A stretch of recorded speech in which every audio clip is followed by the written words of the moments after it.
Right over here. Oh, hi. Hi, Rachel. I told him he's I thought that's him. I didn't see you. Thank you so much for being here. I have to pinch myself. I'm so excited you're here.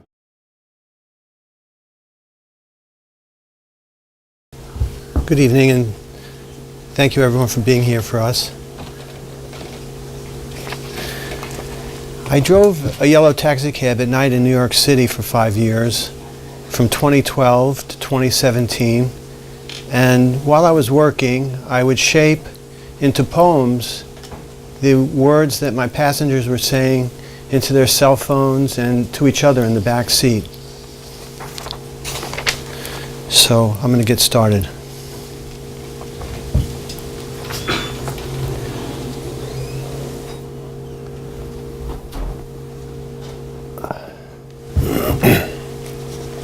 I'm so dumb. Like, why the fuck am I drinking? So I woke up today and I'm like, I hope I don't get a lot of texts. And he's like, oh, would you like to get dinner tonight? And I'm like, I don't know and stuff.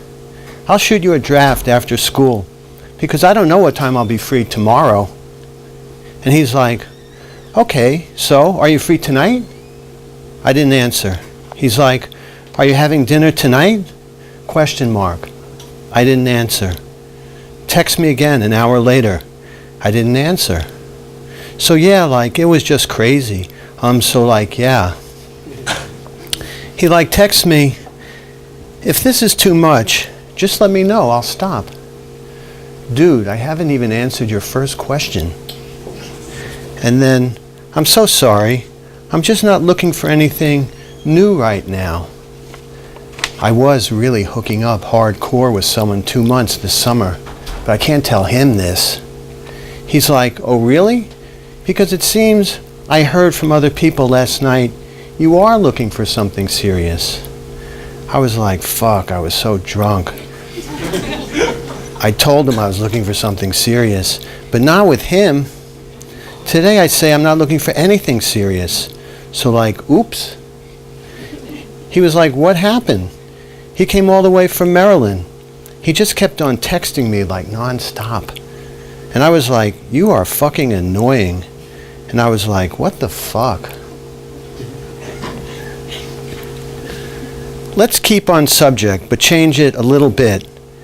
Have you ever had camel's milk cheese? Maybe it's just me. It had some lobster quality to it. Do you remember some salty lobster thing? Maybe it's just me. Shit was weird. Funky. Sea-like. Really weird. Lewd, I would almost call it. I really only like people who were born after August. Are you going to make rude, mean comments to me the rest of my life? Are you going to tell me to go to a career center again? Who do you know with unlimited resources who goes to a career center? Idiots. I'm through with drunken fucking idiots. I am a drunken fucking idiot. All I know about you is you make good eggs, you're an atheist, and you don't play basketball. Hello, motherfucker. Hello, Grandpa. What do you think of that movie? I thought it sucked balls. Here's the thing. I'm not going to lie to you. It's like the weirdest situation. We're probably going to break up once we get back to Greece. Can you imagine? I've been on my job 27 years. Can you imagine? Now they want to see my passport if I'm an American citizen. That kind of deal. Can you imagine? I was born in Manhattan, like you. I don't really know where you were born, but probably Queens or the Bronx. I was born in Flower Hospital, Madison Avenue. But fuck, really, 27 years? And now you think I'm a terrorist threat?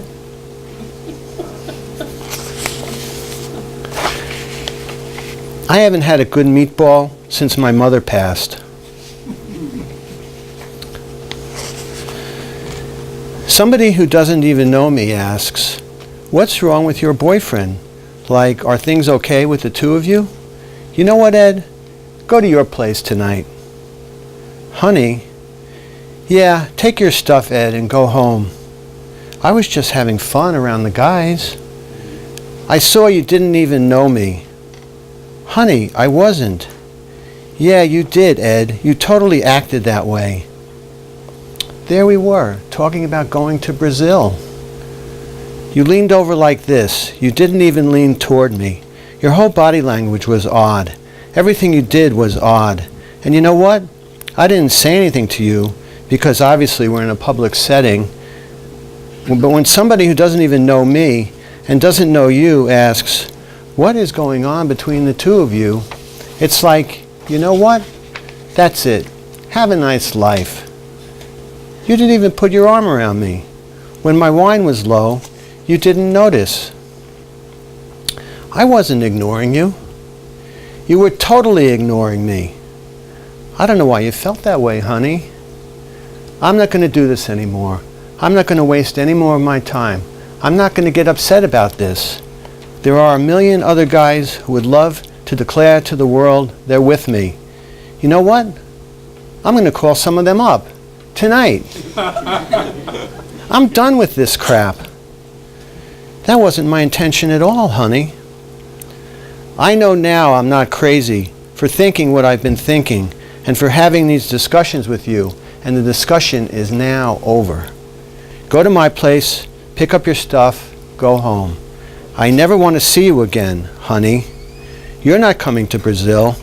Take your body language somewhere else. Fucking embarrassing. He doesn't have such a bad life. Why doesn't he try acupuncture?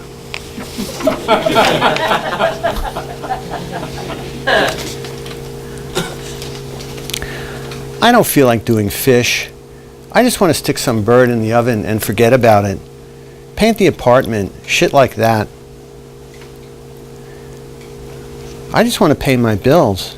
I just want to pay my fucking bills. Hey cutie, how you doing? You saved me some? You're rockin' awesome chawsome. Can't wait till I get home to take a bite out of you. I want to come home to you creating dishes like we did last night. It was wonderful, and I want to do that tonight. I think the decision is made. I'm one of the most fortunate people on the planet. I'll never leave home again, if I ever get home again. That gross asshole finance husband does coke, strip clubs, comes home with herpes. Why'd she marry him? You expect her to be nice. You bend over backwards, then she treats you like shit. Why do you keep trying to get her to be nice? You don't get it. I care about the people I care about, always. It doesn't go away because it's over. Okay? I told you last night, and it's reconfirmed this morning. I'll never not love you. Okay? What? I'm not coming to your bed again. I'm not trying to force anything. Will you, in the morning? Okay? For me as well, rubbing your feet feels like home again. I was crying because, you know me. I know you love me. Anyway. Hi, it's me, Daddy. I hear you're bedridden with a cold. I'm so sorry. You promise me you'll take good care of yourself? I've been working like a dog all week, but it paid off. I'll call you tomorrow from home before my opening. This is your little muffin, Daddy.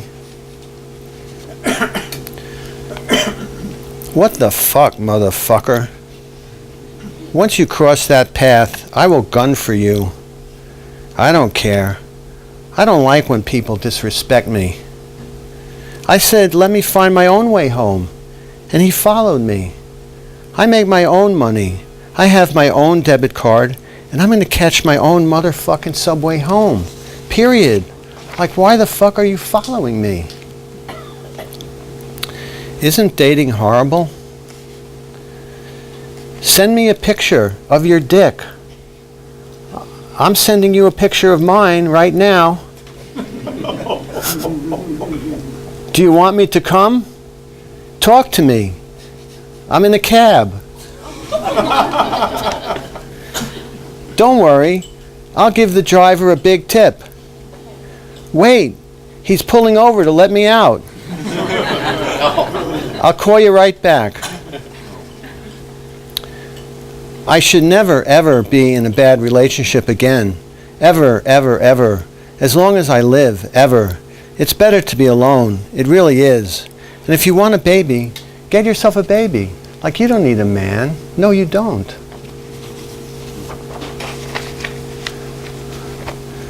I need a fake boyfriend. We don't need to like each other, but we need to pretend we do for a half hour or an hour.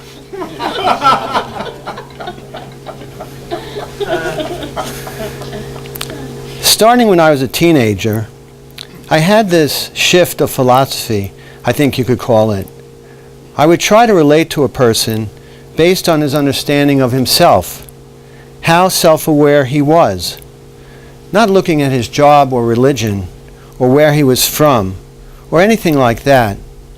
And if he were on the edge of society in some way, even if he had committed crimes and he existed on the dark side rather than the light, or just lived a very different life than I lived, I wouldn't look at his actions through the lens of right and wrong, good or bad. But did he take responsibility for his actions, even atrocious ones? Did he understand what motivated himself? What was pushing him forward? And did he try to control those forces? Or did those forces come to control him? That was what was becoming interesting to me. He's very cute. He's just a Republican. You have to shape him. Tell him to speak. I mean, that sounds horrible, but you've got to shape him into who you want him to be. You know what I mean? Because when you first meet someone, they're so vulnerable, just like you are. Just like he'll try and shape you into who he wants you to be. You know what I mean? When you were in the bathroom, he wanted to know about our time in Florida. If he wouldn't have said that, you have to remember, he gets wedding invitations up the wazoo. I don't know. You have to stop thinking that way. He was very nice to spend, to pay.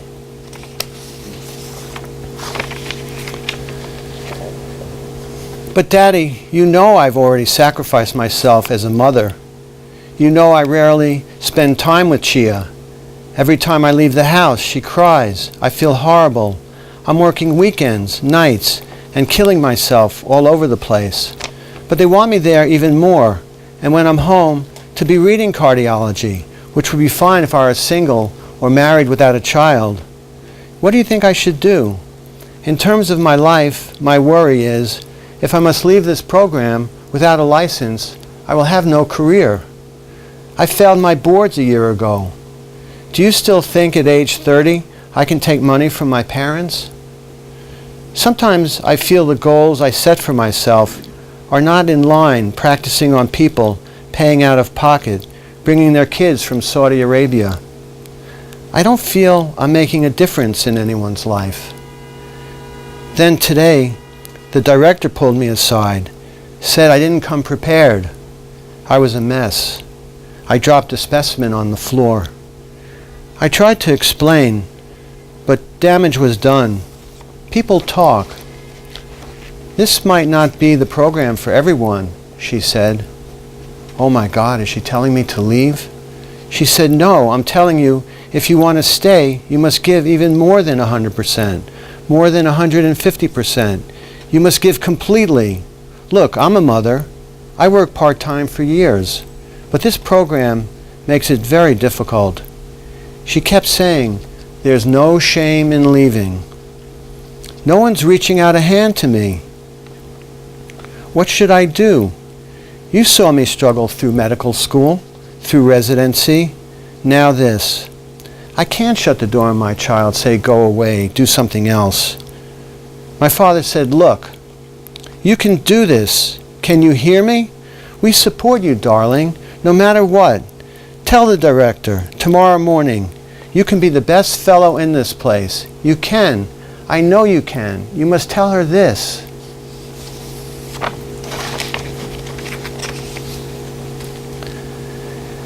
I remember reading a book in Jill's tiny kitchen, 1977, downtown LA, as she was chopping vegetables in the sunlight. I looked up to her and said, you know, you could tell a lot about a person just by recording the way he or she talked. A whole book could probably be written without describing the speaker's clothing or anything about them, just revealing what they said and how they said it. True, Jill said. You should try it sometime. Happy birthday, Bobber. You pumped for dinner? Dan's going to bartend naked? Shut up. Yo, Miguel, where you is? Black don't crack. AT&T, be violating me. What kind of girl is she? She's very normal. Yawn. She'll date a tall guy with blonde hair. Next day, date a short guy with black hair. She goes on a ton of first dates. Connoisseurs get their steak medium rare if they really want to taste the meat, so the shit doesn't get burned like.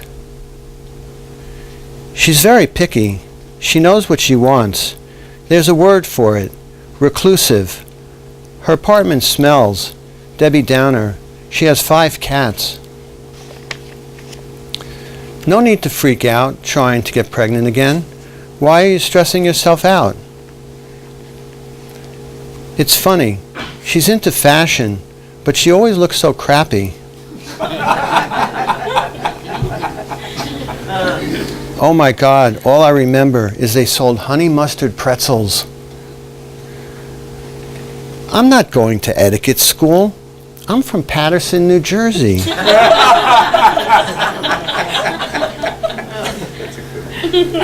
I like your big ass. No, I do. I see every object alive and luminous, and at the same time, I see the decay and death inherent in its shining. Wait a minute, you're talking vertical? Hey, he has a cyst off his spleen that's malignant and bright on the screen, and there's liquid seeping out, and if the liquid is blood, he could die tonight. To cut him open would cost $6,000, and I don't have it. Oh, Barclay, this is like the worst Monday ever.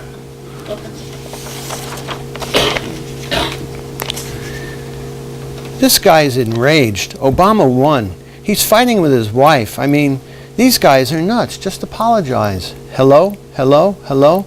Hi. Hello, Carolyn? You want to call me in the morning? Call me anytime. Sorry I woke you. What's the spread? Can you speak?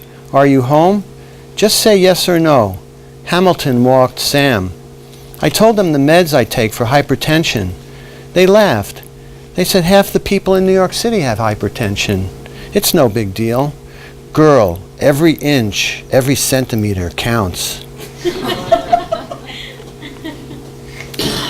But dude, actually, I'll be honest with you.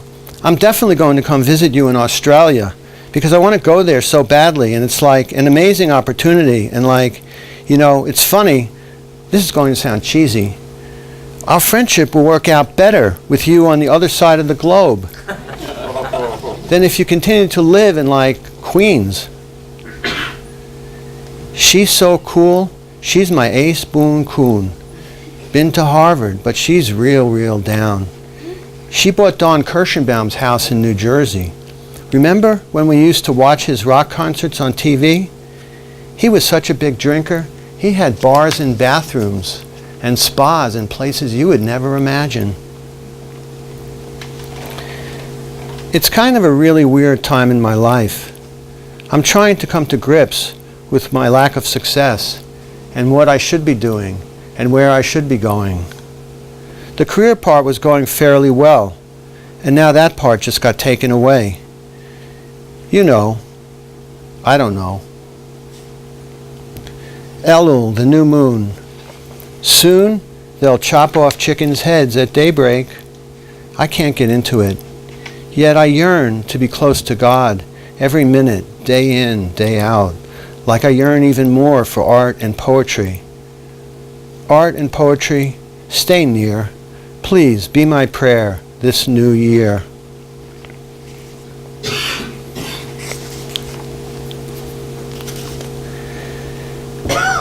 Hey dude, the whole fucking game has changed. There's a whole craft to it. They make TV shows about it. There's a TV show about a fucking chef. There's a TV show about a fucking waiter. Do you know what I mean? So you can be like pseudo-famous. You know what I mean? To me, I'm caught in the middle of like, how old are you, bro? Me? I'm 60. 60?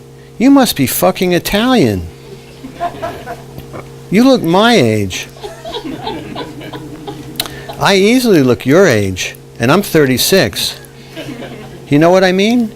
You got more than enough swagger from the front seat of a fucking cab, through the mirror, through your head. You got some fucking nice swagger. You know what I mean? And I'm not crawling up your asshole, mate. You know what I mean? Do you know what I mean? These days you can get famous for fucking nothing. Know what I mean? They make a show about you for nothing. Your mother will be terrified of all the people that will fucking give you a show. You know what I mean? This is on you. I'm looking at the back of your head and the way you carry yourself. Like, all I'm saying is, you look good, mate. And where I come from, that means a lot. Because if you don't look good, you get a punch in the face. You know what I mean? There's no weapons. No one's going to help you. Someone's going to put you to sleep. So me being from New Zealand in a glance and looking at you, and I do this often, it's not like I fucking turned up on the last doorstep. Do you know what I mean? I'm not saying it's a present either. It's all you, bro. Like, thank you. And like I say, more often than not, old New Yorkers do their shit. Cool as fuck. And they understand. Do you know what I'm saying? Sorry, maybe I'm talking too much. But fuck that. If I crossed all the way from New Zealand and talked, I get to say a little bit of my piece. And I thank you. And you look fucking great at a glance. At a fucking glance. Know what I mean?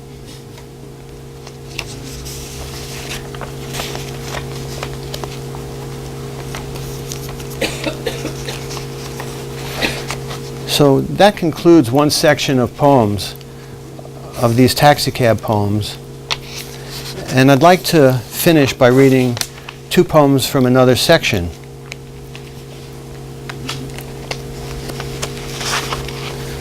I turned left at 39th and Park. A man hailed me, standing long blue overcoat. Ron Padgett, poet I've revered for years. Soon as he said 10th Street and 2nd Avenue, I announced myself in the dark. Hi, Ron. This is Cliff Fyman. He cried out, surprised as I was. I reached my hand through the open partition, shook his hand, declaring, "This ride is free." Ron braked. "Oh, no, it isn't. You put that meter on right now or I'm getting out of this damn cab." He went for the door. I flipped the meter on. I didn't want him running out. He asked how I was doing. Practically suicidal seconds ago. Now I could say, great. We chatted the whole way. Poet Dick Gallup, he's my oldest friend, Ron said sadly, probably thinking of older friends now gone. Drove cab 40 years for the same San Francisco company. Got promoted to dispatcher. Tremendous, I shouted, adrenaline soaring. They had to know him well, Ron figured, after working there 40 years. We touched on a variety of subjects. Uber's cutting into 30% of yellow cab business, recent readings we'd been to. I felt transported to a state where all complaints fell away. He recalled a painter he admired, who lived on my block till she passed on. Jane Wilson, exhibited at the Parish Museum, friend to Jane Freilicher. Her husband was art critic John Gruen. Weaving the wide Sienna van through a log-jammed intersection, I remarked, "I don't want any accidents with Ron Paget in my cab." He returned my jest with his own beam. It would be in the New York Times. When I pulled up, he asked me to sign the receipt. Seriously? Yes. He'd sell it, he said, to the Yale Library Special Collection and get paid more for it than the cost of the ride. He shook my hand goodbye. Wow, what a ride. I think I'm gonna... I have one more poem. I think I'll just try out what it feels like to read from the music stand.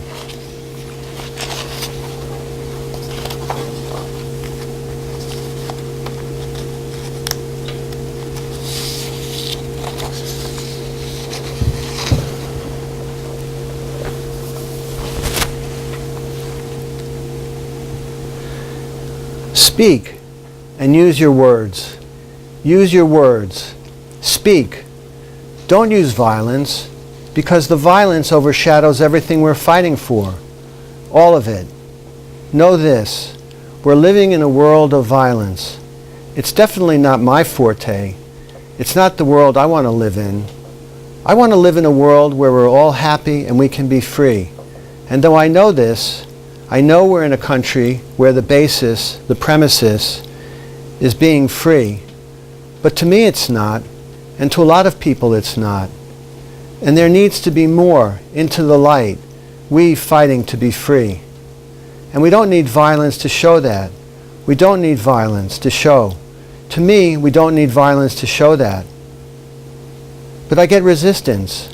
It's like the constant Malcolm X, Martin Luther King argument. Like, what's the right way to go about things? Should we do violence, or should we push forward in a non-violent way? To me, violence isn't the answer. To me, honesty is the answer. I'm a lesbian. I'm 23. My mother is Puerto Rican. My father came alone from Cuba at age 14. We need community. Let's be honest and fight this battle together. And that's all we need. And let us be honest and fight this battle together. And I will be there to fight this battle together with everyone. Okay, that's it. Thank you.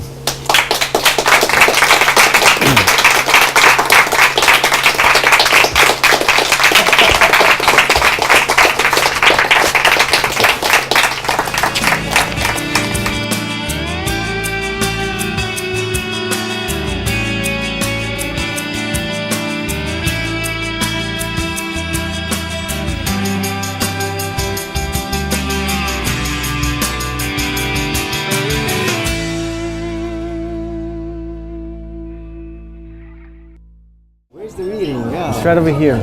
Oh, hi. Hi, Rachel. I told you I thought that's him. I didn't see it. Thank you so much for being here. I have to pinch myself. I'm so excited you're here.